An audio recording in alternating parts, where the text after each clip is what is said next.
Focus was founded in 1995 at one of the high points of corporate globalization when the WTO was established, and over the past decades, the model of deregulation and free trade espoused by the WTO has fueled the rise of inequality and corporate power, where some of the largest DNCs today have more economic and political clout than many sovereign countries.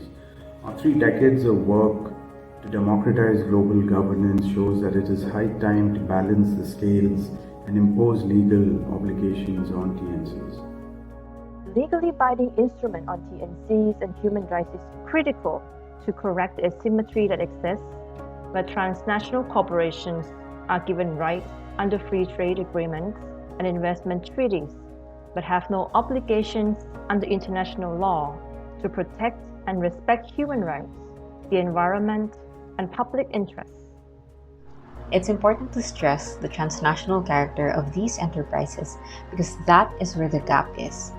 Big corporations are the ones that are able to avoid responsibility and liability for human rights violations and crimes.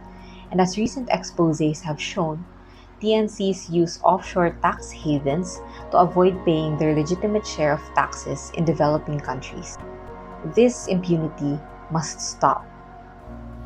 A treaty that puts in place stronger regulations is important because transnational corporations that have become so powerful and influential must be held to account for violations of human rights and environmental offenses that they have committed throughout their operations and across their production chains.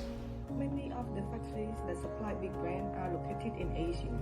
Many of the abuse are also committed in Asia. Many of the victims and affected community across Asia continue to suffer from this violation. A legally binding international treaty would prevent transnational corporations from moving operations across countries to exploit transnational regulation.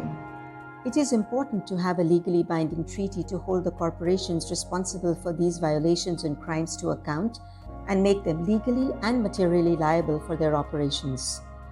Experience over the past 2 decades shows that voluntary codes of conduct and multi-stakeholder initiatives are not effective in preventing corporate abuse of power and providing effective remedies.